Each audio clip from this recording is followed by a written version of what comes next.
한복회 부회장으로 있는 김유길입니다. 오늘 오전에 날씨가 덥고 그래서 상당히 그 도움을 어떡하나 하고 걱정을 했는데 여기 와보니 이렇게 냉방시설이 잘 돼 있어서 역시 우리가 중국에서 고생할 때하고는 다르구나 하는 감을 느끼게 됩니다. 막 격세지감이라고 그래도 한문자로 하면.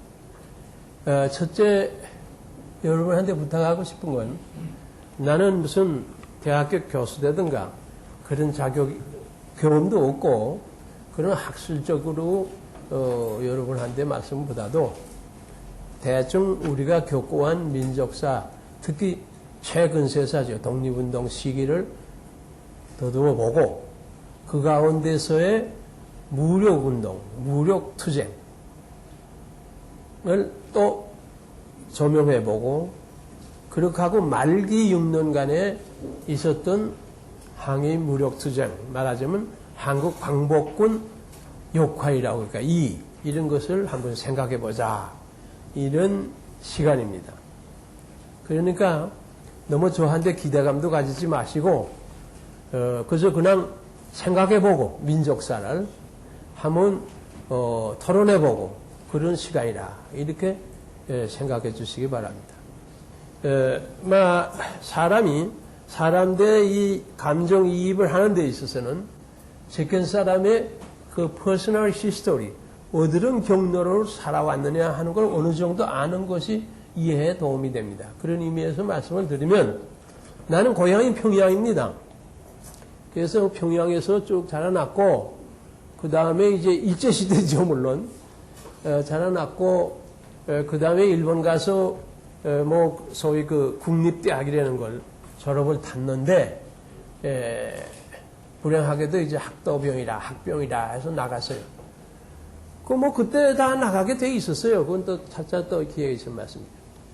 지금 유명한 김수환 추기경이 되든가 또 국무총리 한 그 강영훈 뭐 이런 사람들 그 군인 계통은 물론이고 뭐 장준하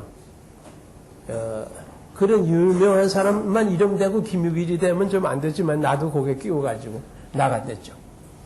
그런 환경이 있었습니다. 그거의 일제는 일본 제국적 일본 민족이 우리 민족을 아주 맞살해서 자기네 종으로 삼겠다. 민족적인 차등을 둬가지고 그런 정책의 시대의 반로의 현상의 하나죠. 하여튼 그렇게 해가지고서 우리 고향 평양에서 1월 20일이니까 아주 춥죠. 대동강 거의 영하 한 30도 될 거예요. 1월 20일. 대동강 오전 4시에 또 이 친구들이 들어오래요. 군대에. 그러니까 대동강 다리 지금도 있으면 꼭 그걸 가보려고 그래요. 내가 몇십 년 전에 오전 2시에 이거 건너갔구나. 막 그렇게 해가지고 일본 군대에 들어갔는데 그 다음에 이제 곧 중국으로 갔어요. 요게 뭐 재미난 얘기가 참 많죠. 여러분 듣는데 아무튼 만담해도 재미날 거예요. 근데 그건 다 빼고 가서 서주라는 데가 있습니다. 저 상해관 넘어서 쭉 내려가면 서주라는 데가 있어. 큰 전쟁이 있었는 데가 있습니다. 거기서 다 이제 해산이 돼요. 한 중대의 한국 학병 4명씩 배치됐어요. 그래서 거기서 이제 전지니까 그거 아주 현장 전쟁하는 땅입니다. 낮은 전투도 하고 오면 또 쏘고 밤엔 철도 경비하고 그러면서 또 시간 나면 훈련 받고 뭐 정신없다 정도가 아니죠. 그렇게 지나다가 어떤 모멘트 사람이 인생에 있어서 뭐 이렇게 방향전환할 때 반드시 모멘트 한 동기가 있습니다. 김사랑이라고 하는 거 여러분 모르실 거예요. 그 당시에는 소설을 가지고 양까지 이름이 있었고, 그 좌익이 돼가지고서 평양에 지금 살았는지는 모르겠어요. 그런 사람이 나하고 같이 학병 나가서 같은 내무반에 있는 사람한테 친척간이 돼요. 거기 와서, 면회 와서 가르쳐 줬어요. 그걸 왜라고 가르치는가 하니, 당신네 내가 있는데 여기 북쪽으로 뛰면은 팔로군, 뭐 댁동 군대가 있고, 요 서쪽으로 빠르 찌게 되면은 중앙국, 장개석 군대가 있다. 그런데 장개석 군대로 가게 되면은 중경까지, 중경 알죠, 여러분? 그 당시 장개석의 수도됐죠. 중경까지도 갈 수 있을 것이다. 그 사람도 취직이죠, 물론. 그러니까 중경에 가면은, 이제 알고 보니까 대한민국 임시정부라고 칭하는데, 그때는 그렇게 말을 모르고, 우리 민족 독립운동을 한 단체가 있다. 그렇게 말했어요. 독립운동 단체가 있다. 이제 그것만 이 친구가 이제 가지고 간 거예요. 해서 나보고 이 얘기를 해요. 그런 얘기를 해서 내가 좀 생각을 했어요. 아, 그래? 그러면은, 우리 그 중앙군으로 가자. 이제 이 얘기는 간단하지만, 근데, 물론 목숨을 걸은 탈출이죠. 존지입니다. 존지에서 탈출하는 거야, 뭐, 고야, 오난 거 아니겠어요? 더구나 일본 군대인데. 예, 그랬어요. 그러니까 이 친구도, 그 친구는 결혼을 했을 때입니다. 근데 지금은 그 친구 죽었어요. 그러니까 마음 놓고 그 친구 얘기를 내가 할 수 있는데, 그 친구 조금 생각하더니, 그래, 가자. 간단히 결정됐어요. 그 왜 간단히 결정되는지 아세요? 이게 장난이 아니에요. 목숨을 거는 거예요, 지금. 그 간단히 결정될 이유가 있어요. 이 강의의 핵심이 그겁니다만, 왜 독립운동을 했는지 아세요? 독립운동이라 하게 되면 그 당시에는, 첫째 본인에겐 죽음, 둘째 가문은 아주 멸망해요. 비국민의 가문, 가족이라 이게. 그렇게 고생을 하게 되는 거예요. 그래서 우리 요즘 이족들도 말하기를 독립운동을 하게 되면 3대가 망한다는 말이 있다. 그건 사실입니다. 우리 민족이 1895년에 대단히 이상한 면이 나타났습니다. 일본 낭인들이 낭인이라는 건 또 일본에서 나온 말인데 그건 뭐 시간이 없으면 대충 할 수 없는데 그 칼제비들이 여기 와서 그 명성황후를 갖다가 왕궁을 침입해 가지고 왕비를 살해하고 뒷산에 가서 화장시켜 버리는 그러한 일. 남의 나라의 왕궁에 들어가서 왕비를 죽인다는 게 이게 있을 수 있어요? 어제 아마 그거 만화에도 안 나올 거예요. 그런 일이 났어요. 말하자면은 이 나라, 우리 대한제국이라는 것은 헛개비만 남아있은 때였다. 이런 얘기가 되는 겁니다. 여러분 역사적으로 다 아시는데, 그때부터 격분해가지고서 의병이 일어나게 됐습니다.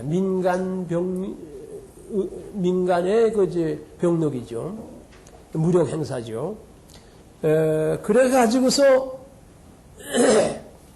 그것을 을미의병이라고 하면서 1985년에 내렸습니다.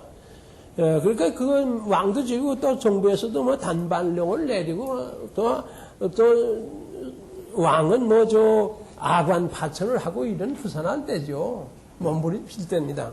하고 세계 열강, 사계 열강 들어와서 뜯어 먹으려고 그러고 그걸 또 피하려고 그러고 또 그게 왜 사대주의죠. 그게 각자 붙어 가지고서 친일파, 친청파, 친로파 이렇게 가지고서 싸움을 하고 야단할 때 아닙니까? 그래서 나라 망하게 되는데 하여튼 을미의병 명성황후 시해 사건을 일어나서 유인석 제자들이 주로 일어나서 원주나 이천 이런 데서 의병 활동을 했습니다. 그러나 이건 오래가지 않고 한 9개월에 끝났고 그런 복잡한 과정에서 다시 하나 또 우리 근대사에 있어서 주목해야 될 것은 1905년에 을사 조약이 맺어지죠. 그래서 사실에 있어서는 이때 나라가 망한 겁니다. 그래서 1905년 11월 17일 순국선열의 날이라 이렇게 나라에서 정했습니다. 사실 그때 민영환이라는 시중 대신이 자결을 했죠. 목숨을 끊었습니다. 그렇게 하고 을사오조약에 있어서 을사오조약 맨 그 오족 있죠? 이완용이엔. 그거 사람들이 해서 강압적으로 했는데, 이때 이제 외교권하고 통상권 모두 다 이제 박탈당하고, 이등박문희가 또 와서 통감부를 만들어 놓고, 뭐, 그때부터는 그저 지 마음대로 마음 놓고 하는 거죠. 그래서 우리는 그날을 순국의 날로 이제 순국 선열의 날 정하고 1년에 한 번씩 순국 선열과 애국지사 대축적을 하는데 대통령도 작년에 나왔습니다. 그 후에 이제 병호유병이라 해서 그 다음에 1906년에 우리 그 일본놈 하려는 대로 우리 정부에서 정부지만 뭐 그저 일본놈 정부와 같은데 정부에서 하였던 의병 금지령을 내렸어요. 의병 다 잡아 죽인다 하고. 그래 놓으니까 그게 이제 또 반발을 해 가지고서 의병이 일어나서 병호의병이라고 하는데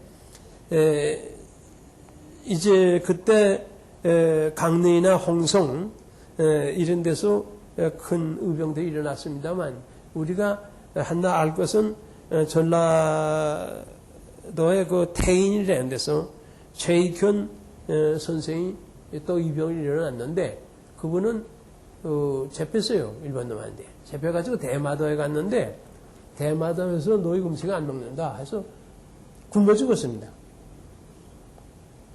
아살했습니다. 그분의 증선자 되는 분이 최창규 씨라고 서울대학교 교수도 하고 지금 성공관 관장이죠. 최창규 교수는 아마 되게 아실 거예요. 그분의 증선자 되죠. 최익현 씨. 아마 그건 우리 역사사에 좀 다 상식적으로 아는 일이고요. 그 다음에 또 한 사건이 있으면은 1907년 뭐 계속 일어나는데 그건 정민원인가 정미의병이라고 해가지고서 이때 뭐 일어나는 거는 한국군을 해산시켜요 아주. 해산시켜놓고 일본 놈들이 와서 다 정부에 차관을 합니다. 차관 정치죠. 호셉이죠 장관. 소위 차관을 하고 그렇게 하고 또 하나 해구 사건, 해구 밀사 사건 있죠. 그걸로 말미암아 고종 황제를 또 퇴위를 시켜요. 이런 큰 사건이 일어나니까 이제 첫째 그 한국군 해산을 1907년 그 8월 1일에 했는데 그래서 이건 전미 7조약이라고 그러죠. 이런 걸. 그래서 한국군 그 가운데 이제 한국군 해상에 들어가서 여러분 다 아시지만 박승환이라고 시위대의 그 제1연대 제1대대장이 서령일 거예요 아마. 박승환 서령이 그 부대가 남대문에 나와서 총 들고 나와서 싸우죠. 그게 남대문 전투입니다. 상당히 격렬했습니다. 그렇게 하고 또 원주에도 시위대가 있었는데 그게 민금호라는 장교가 또 나와서 이제 싸우는데 이때 여기서 이강년 선생님과 신dol석, 이인영 이런 의병장들하고 합세해요. 이래서 이때부터는 국민전쟁의 양상을 띱니다. 그건 무슨 소린가 하니 실제 한국 군인들 무기를 가졌죠. 군대죠. 하고 농민들 하고 합세해서 온 국민이 다 일어나는 관민 할 거 없이 다 일어나는 전쟁이다 해서 국민전쟁의 양상을 띈다. 이렇게 볼 수 있습니다. 이렇게 해서 우리 민족이 일본 민족의 압박과 침략을 당해서 민족과 민족의 대결로서 한국의 독립전쟁인데, 독립운동인데, 그 시기를, 그 민족과 민족의 독립운동은 여러 가지 양상이 있어요. 이준열사라든가 소재필씨 이런 사람이 이제 한 외교투쟁, 우리 임시정부에서 외교투쟁을 했지만, 그거 있죠. 또 그 다음에 안중근 의사든가 윤병근 의사든가 미국에서 한 장윤환 의사든가 하는 의견투쟁, 단독으로 하는 그런 것도 있고, 또 안창호 선생, 신채호 선생 이런 분들이 교육을 통해서 민족 교육을 시켜서 인재를 양성해야 이것이 된다. 하루 이틀에 되는 게 아니다. 이런 그 문화투쟁이라고 그럴까? 교육투쟁도 있었고. 또 물론 이런 의병을 중심으로 지금 보아 같이 이런 이제 무력투쟁이 있는데 여러 가지 양상이 있습니다. 민족과 민족의 싸움이니까 여러 가지 양상이 있었지만은 우리 독립운동사를 50년간을 찾아볼 적에 무력투쟁이 역시 가장 주류였고 가장 치열했고 가장 민족정기가 많이 나타낸 것 투쟁이다. 이렇게 봐야 됩니다. 보야 된다는 게 볼 수 있습니다. 저는 그렇게 봅니다. 학자에 따라 좀 다르겠죠. 그러면 무력투쟁 역사는 지금 살펴간 것 같이 1895년서부터 16년간 나라가 망할 때 1910년까지 16년간은 의병 투쟁 시기입니다. 그러면 나라가 1910년에 망했어요. 아주 망하고부터는 의병이 견딜 수가 없죠. 일본이 본격적으로 일본 군대가 와서 일본 나라니까 의병이 발붙이겠어요. 그러면 해외로 갑니다. 그때부터는 해외 독립군 시대가 됩니다.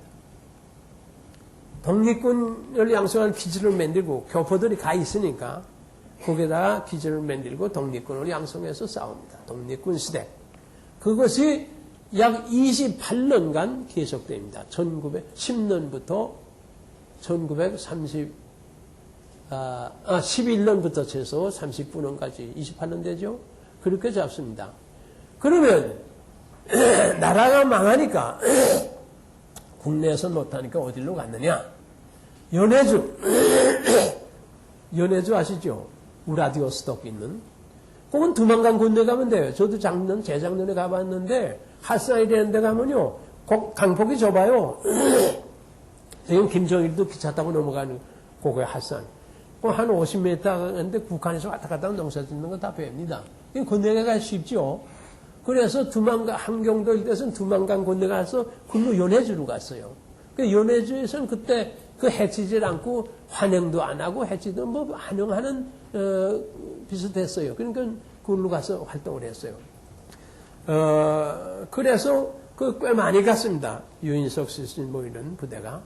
연해주로도 가고 그 다음에 또 어디로 갔나요? 역시 압록강, 두만강, 곳곳 대안 글로 갔죠. 만주로 갔죠. 그러면 연해주로 가서 연해주에서도 13도 초계군을 만들러 가지고 싸웠습니다. 했는데 1919년쯤 되면요 공산화가 돼요. 보르세비크가 굴러오니까 일본은 보르세비크로 건너가고 그건 우리 독립운동하고는 좀 관계가 없죠. 소련의 보르세비크 세계혁명 만국의 노동자여 단결하라 이런 운동이니까 코민테일하고 국제주의죠. 그래서 우리 그 세력은 우리 독립운동 한국 민족 독립운동사에서는 튀지 않고 그러면 그 러시아에 갔던 세력들은 어디로 간 거 하니 1919년쯤부터는 만주로 넘어갑니다. 그래서 만주 독립군의 합세가 되죠.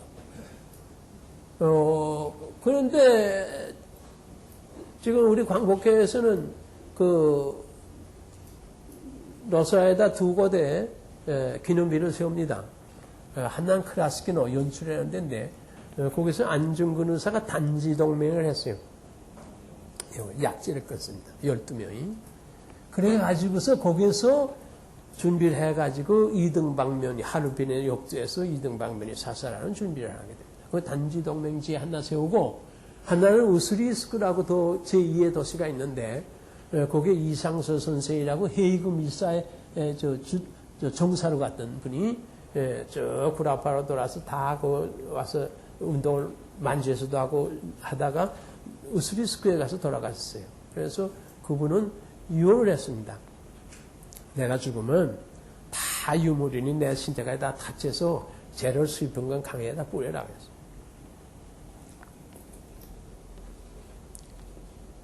그 자리 그 죄를 뿌린 자리에다 세웁니다. 만국 노예는 인권이 없다. 인권이 없는 사람이 아니다. 죄를 뿌려라. 수치스러운 모든 걸 내키지 않는다. 그 여러분 그 심정 이해가 갑니까?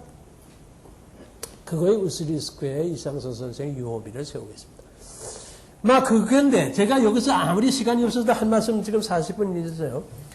드리고 싶은 것은 로소아에서 그 동포들이 있다가 이제 37년에 스탈린에 의해서 다 저 중앙아시아, 카자흐스탄, 우즈베키스탄으로 가는데 그 사람들이 그 이제 두만강 건너가서 뭘 했는지 아시오? 제일 먼저 세운 게 학교입니다. 그 학교가 지금도 남아있어요. 우라디오스톡에 큰 고리에 배가 와닿아서 좀 올라간 이 캔에 일본 영사관짜리가 있고 그 맞은 캔에다가 딱 세웠어요. 우라디오스톡에 한국 학교를. 그래서 이 한국 학교도 한국 사범학교도 세웠어요. 왜? 자제적으로 우선 가르쳐야 이 나라의 독립을 해도 되지 않나요? 사람이 독립하는 거예요. 운동을 하는 거예요. 그거이 우리 역사상 대단히 주목한 일이 하나 이렇게 생각합니다. 그 다음에 또 우스리스크 아까 제2의 도시라고 그랬죠. 거기에다가는 더 큰 사원 대학을 세웠어요. 그 지금도 그 큰 문이 나오죠. 이 건물이 다 지금도 남아 있습니다. 아주 튼튼하게 잘 썼어요. 지금도 그 우스리스크에서 무슨 예술 학교인가 뭘로 쓰고 있어요. 나 가봤어요, 제가 오늘에 사진 다 찍어왔습니다만. 그렇게 그 당시에 그 먹을 것도 가서 그 애쓰면서도 어떻게 그 마서 학교 지금도 남아있는 튼튼한 학교를 짓느냐. 2층, 3층, 2층으로 짓어요. 그거이 우리 민족의 저력이라는 게. 민족의 저력은 교육에서 나온다. 사람을 만들어내야 되니까. 그걸 말씀, 실제 눈으로 보고 제가 느낀 것을 말씀을 전합니다. 그렇게 해서 로소아의 지역에 있던 세력은 만주로 들어가죠. 지금 만주, 동삼성. 만주를 보면은 1910년 망하니까 11년에 이시영 선생이 이시영, 이혜영 선생 일가가 50명이 재산을 다 싣고 들어갔어요. 그 집안 대단한 집안입니다. 이시영 선생은 그 당시에 배양 감사하고 뭐 대단한 집안들이에요. 다 대신들 하고 그랬는데 그렇게 했고 그 다음에 이상영 선생 그따 경북에서도 또 양반들 14가족 뭐 이렇게 해서 그 압록강 건너에서 지금 연길 그 부근에서 삼원보라는 데가 있습니다. 그 악내 일대가 그 사람들의 활동지됐어요. 그래서 그 사람들이 뭘 세웠느냐? 엔스웬 농사도 짓고 군대 훈련도 시키는 경학사를 만들었고 그 후에 그것을 신흥 학교를 중학교, 중고등학교를 만들었고 중학교를 그땐 중학교, 고등학교라는 말은 없고 중학교가 3년, 4년, 5년 했으니까 세웠고 그들은 그것을 신흥 무관학교로 또 만듭니다.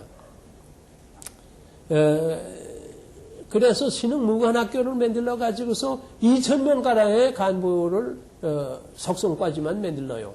그것이 후에 나오는 청산리 대첩의 간부들이 되는 겁니다. 그렇게 사람을 양성해서 쌓아왔어요. 그래서 신흥 무관학교는 우리 그 무정 독립운동사의 가장 잊을 수 없는 학교지요.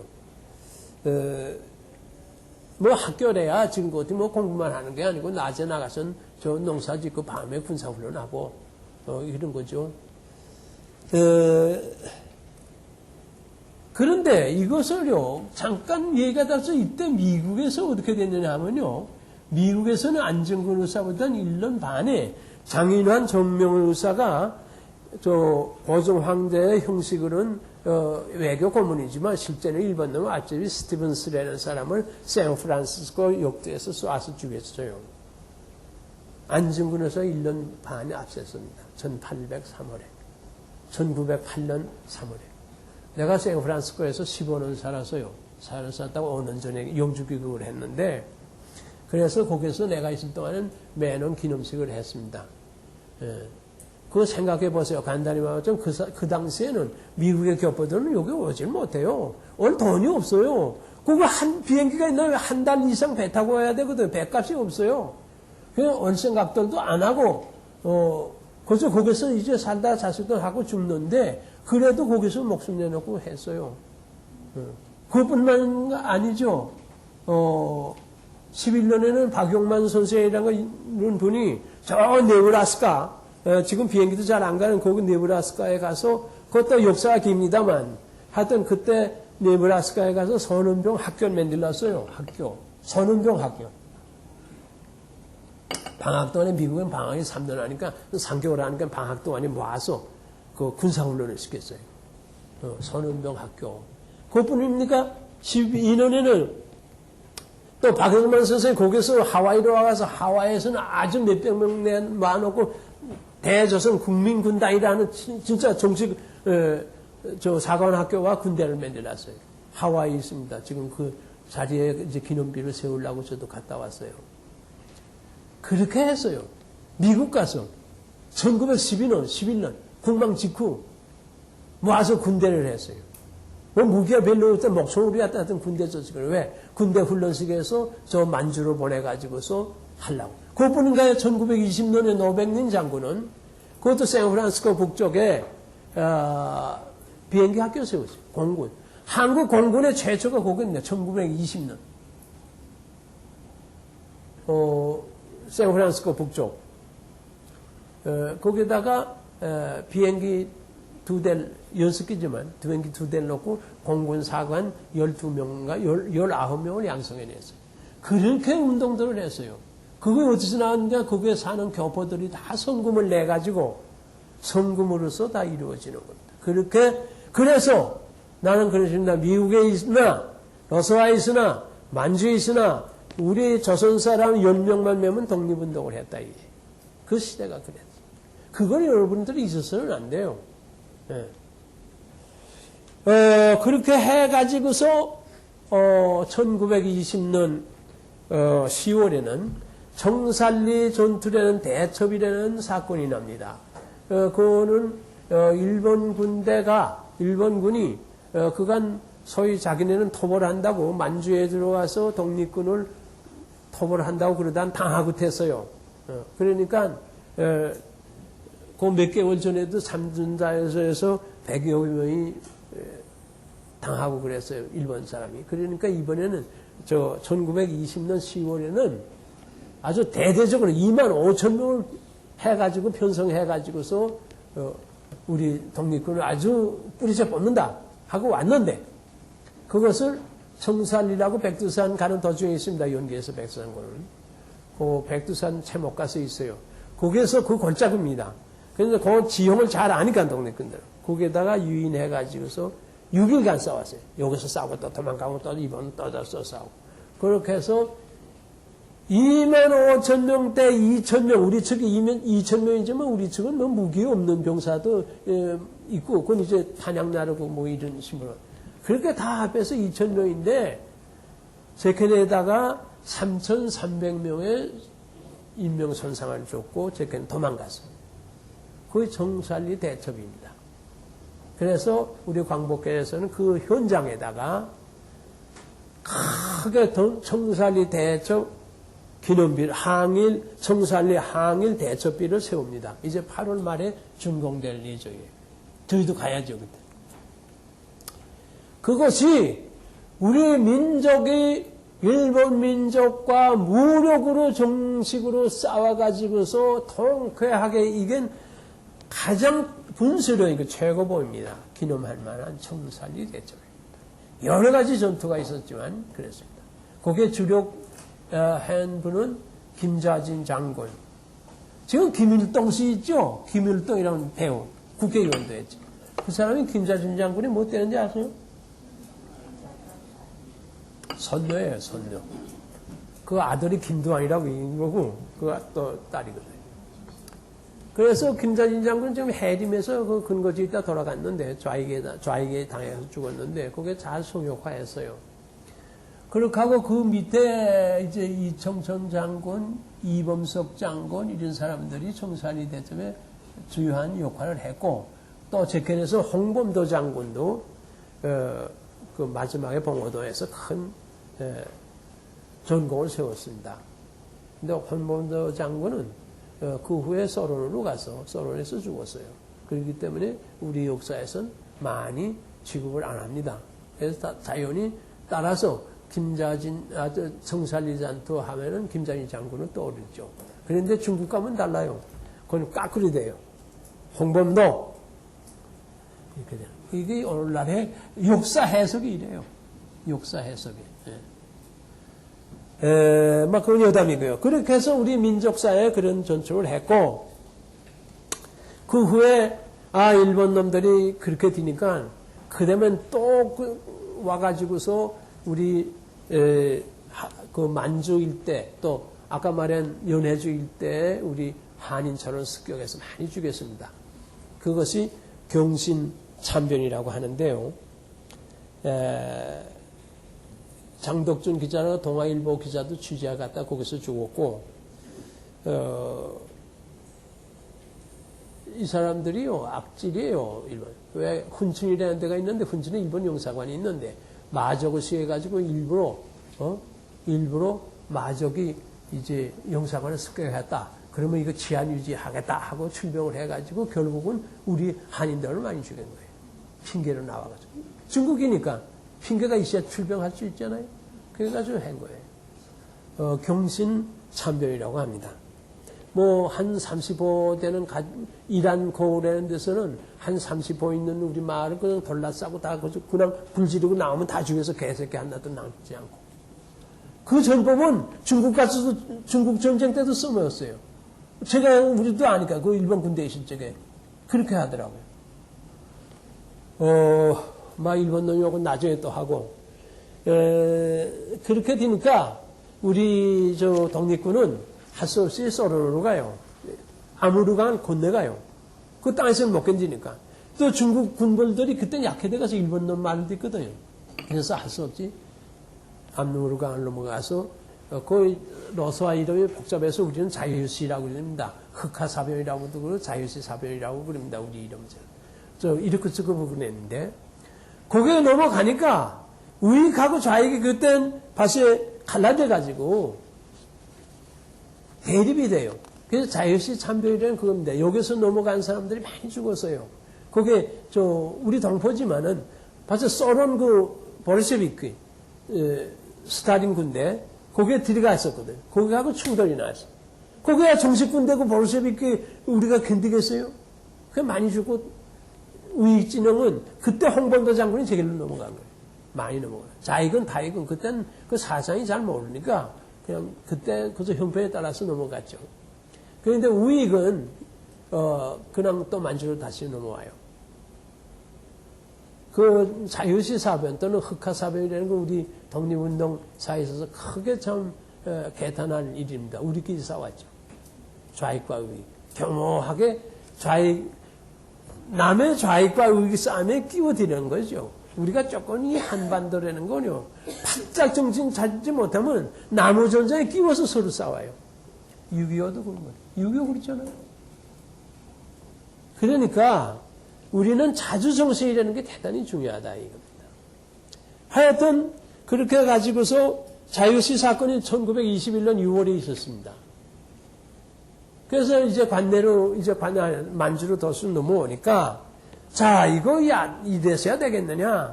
우리가 이거 좀 어떻게 정비해가지고, 어떻게, 이렇게 우리끼리 싸우지도 않고, 소그룹으로 자꾸 이러지 말고, 대동단결하자. 하지만 대동단결이 잘 안 돼요. 우리 민족이 아무래도 좀 서로 싸우는 성질이 있어요. 그래서 샌프란시스코에서 보면요, 샌프란시스코에 한인회는 큰 거 있는데, 한인 회장은 없어요. 서로 하가 되니까. 한인회는 있는데, 한인회장이 안 하갔다고 그래서 한인회장이 없는 게 아니고 서로 하갔다고 그래서 낼 수가 없다 이겁니다. 그래서 내가 하도 답답해서 여기 와서도 싸움 안 하면 한국 민족 아니 될까봐 저리나 내가. 싸움 안 하면 한국 민족 아니 될까봐 저리나. 그 여담이 요전에 작년에 가니까 한인회장이 있더라고요. 근데 여자더라고요. 그래서 그건 여담이고요. 그렇게 이게 싸움을 해서 되겠느냐, 우리가 이게 나라를 찾겠다니 안 되겠다 해서 결국 만주 와서 자각해서 한 것이 크게 셋으로 또 돼서요. 그게 참이부라고 해서 압록강 1923년 4년 5년 이때인데 압록강 대안에 그러니까 지금 있는 광개토왕 대비 있는 집안형, 현, 관전형, 이양내 중심으로 한 참이부라는 게 있었습니다. 이 참이부라는 건 사실은 대한민국 임시정부 육군 주만 참이부 이렇게 되는 게 정식 이름입니다. 대한민국 임시정부 육군 주만 참이부. 그런데 그래서 우리는 참이부 하죠. 그렇게만 하세요. 그렇게까지 하는 건 나밖에 없을 거니까. 그렇게 해가지고서 거기서 이제 고마룡 전투대든가 이런 여러 가지 무력 활동을 하고 또 이제 그 다음에 아주 넓으니까 올라가서 길림성, 봉천성, 그때는 봉천도 손이 내는데 그 안에 좀에서 종이부라는 게 있었어요. 그것은 이제 하루빈 이남인데 광대한 지역이에요. 이청천 장군 아시죠? 이청천 장군이라든가 김동삼 이런 이제 지도자들이 했고요. 무력부대입니다. 또 무장부대. 그 다음에 김자진 아까도 난 김자진 장군 일패가 영안이라고 북만주 일대를 점령하고 있었습니다. 이렇게 참의부, 정의부, 신민부 이런 3부 독립시대가 오죠. 그런데 이때는 큰 세력들이 없어가지고 왜 없느냐? 일본이 자꾸 들어오니까 세력을 강화하니까 그 피해 댕기니까 크게 이제 할 수가 없어요. 10명, 20명 이런 소부대 단위로 압록강을 건너와서 일본 관서, 주재소로 습격하고 넘어오고 이런 소부대 활동 시대입니다. 그래서 조선혁명군이 있고 남쪽에는, 북쪽에는 이청청 장군, 홍진 선생 이런 분들이 이제 있었는데 그렇게 오는데 1931년에 만주사변이라고 해서 일본 사람들이 대대적으로 들어갔고 본격적으로 전쟁을 일으켰고 32년에 만주 제국이라는 걸 세웠죠. 괴뢰정부. 그러니까 더 견딜 수가 없는 거예요. 본격적으로 들어오니까 어떻게 무기도 없는데 견디겠어요. 그래서 1930년 말기 38년 이때 7년 8년부터 우익진영은 관내로 들어옵니다. 관내라는 건 무슨 소리냐? 상해관이죠. 만리장성 끝이 이쪽이 상해관입니다. 그 상해관 이ken 중원 이ken 남쪽 진짜 중국 본토지. 그걸 관내라고 그래요. 그렇게 하고 이ken은 관동이라고 합니다. 그래서 일본 놈들이 관동군이라고 거기서 나온 거예요. 일본은 관동에 상해관 역행 쪽에 있었다 해서 상해관 역행 쪽 대련 요순 그 안에 있었거든요. 그 일본 놈 조차지대였는데 그래서 관동군이라는데 실제는 관동군이고 관동만 하지 않고 전 만주를 했죠. 지배했죠. 그건 그래서 그런데 요게 우리가 좀 민족사를 생각하는 우익진영은 그렇게 해서 다 이렇게 관내로 들어와서 관내에 와서 임시정부 세력하고 합치죠. 임시정부로 가고 중경에 있는 대한민국 임시정부. 또 일본은 뭐인고 하니 공산화돼요.